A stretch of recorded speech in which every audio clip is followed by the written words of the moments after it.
Between July 6th and July 8th, 2026, Ukrainian drone operators disabled 21 Russian vessels in the Sea of Azov without deploying a single traditional warship. 19 of the targeted craft operated as large commercial tankers, belonging to Moscow's clandestine transport fleet, sailing alongside a dry cargo hull and an automobile ferry near Kerch. The consequences unfolded immediately.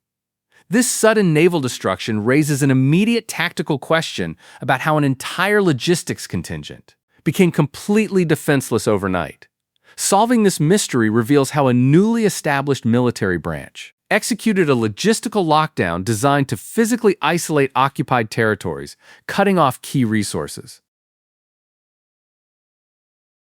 Rather than materializing out of thin air, this campaign grew from a coordinated ground offensive. Throughout June 2026, Ukraine executed a deeply secretive, two-phase drone-led special operation designated Operation Arthaken. Combat units successfully neutralized 1,180 targets, focusing intensely on armored combat vehicles and high-caliber artillery batteries scattered across the front lines. That single breakthrough shattered their line. Specifically, these precise operations neutralized multiple high-power, 152mm self-propelled howitzers alongside key armored vehicles and artillery assets. Without those defensive guns, the regional shoreline lay exposed, opening a vulnerable pathway for coastal operations. Combining the destruction of land-based armor with the eventual targeting of logistics, hulls created a compounding bottleneck for Moscow's command structure. Large armored vehicles cannot advance without diesel, and regional supply lines cannot function without stringent security, which meant the defensive network began fracturing under sustained pressure, forcing commanders to make desperate strategic choices. Managing such complex coordination required a brand new command structure.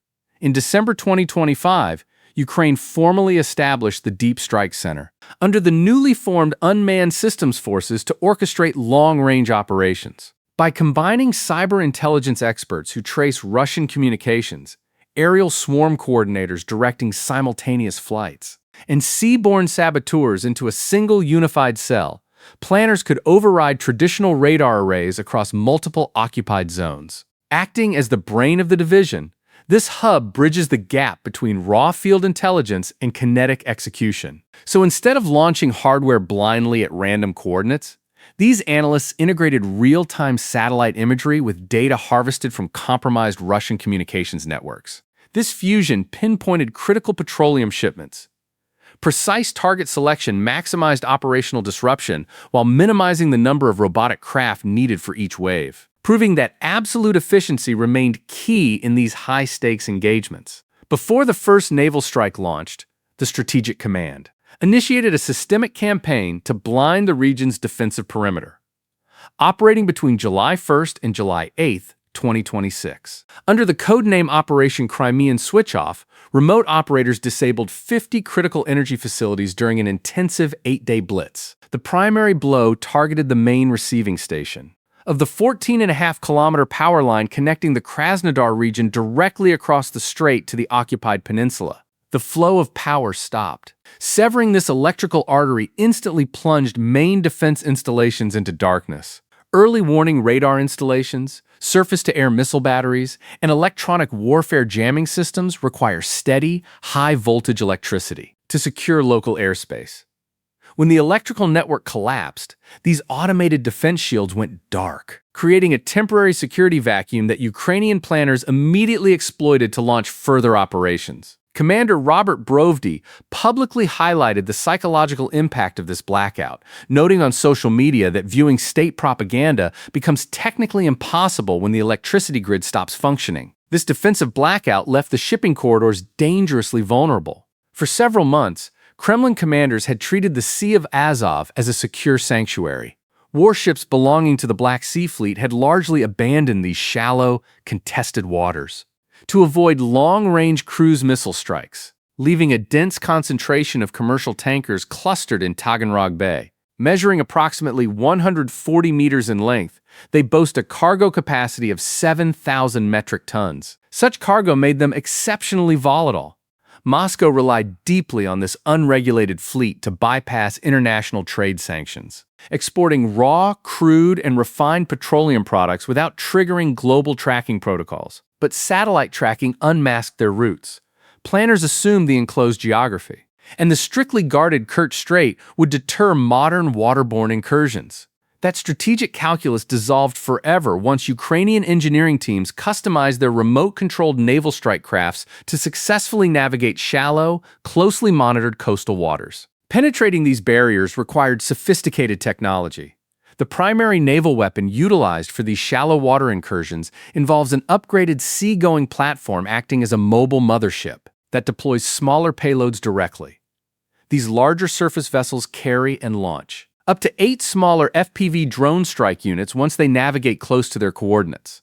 A small fraction of newer units use fiber optic cabling. Replacing wireless signals with physical cabling makes these aerial weapons entirely immune to radio frequency jamming, explaining why defensive measures failed to disrupt the incoming swarms during their final target approach. The potency of this technology first emerged globally in May 2026, when oceanic authorities discovered a stray Ukrainian sea-going craft, drifting near the Greek island of Lefkada. The recovered craft carried a high-impact warhead, prompting Mediterranean diplomats to request immediate operational assurances from Kyiv to prevent international tourist destinations from becoming active combat sectors during the busy summer season.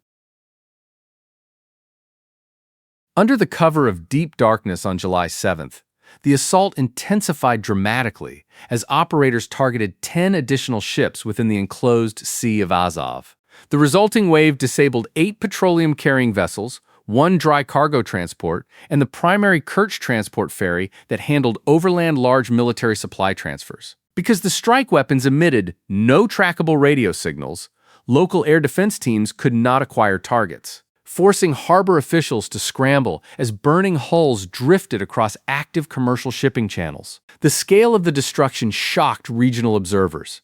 On the night of July 7th, the unmanned forces launched another coordinated wave, striking 9 additional clandestine vessels utilizing foreign flags of convenience. Rather than conducting a series of isolated raids, this high-tempo 72-hour window of operations was part of a broader ongoing campaign that systematically dismantled the region's complex naval logistics network. The direct human and economic toll of this blockade rapidly manifested on the shoreline. Rostov Oblast. Governor Yuri Slyasar officially acknowledged the severe disruption occurring across the regional waters, declaring a local state of emergency. He reported that the crew was successfully evacuated, and local administrators confirmed that 2 crewmen suffered minor injuries during the attack. By focusing on commercial logistics, Ukraine starved the occupying forces of critical diesel rather than engaging thickly armored warships directly. This focused starvation caused immediate shortages at regional filling stations as administrators prioritized remaining stocks for state use. The pressure grew. During the night of July 9th, 2026, Ukrainian aerial drones struck 2 additional oil tankers in the northern Gulf. Fires broke out aboard both tankers. The resulting blazes triggered another round of emergency evacuations, proving once again that these shallow coastal waters remain highly hazardous for any vessel carrying state propellant. If this systemic breakdown of modern combat logistics matches your interests, like and subscribe to the channel, because there is much more complex strategy to analyze. These operations have fundamentally altered the rules of modern naval conflict. They prove that a state without a traditional blue water navy can paralyze an adversary's logistical lines, using relatively inexpensive, precisely synchronized robotic swarms that operate in perfect harmony. This adaptation demonstrates how asymmetric warfare can neutralize traditional oceanic superiority without matching a rival ship for ship. The clandestine shipping network is crumbling under pressure. With the power grid disrupted and propellant lines burning, the occupying forces face an unsustainable shortage of the resources required to maintain defensive positions along the coast.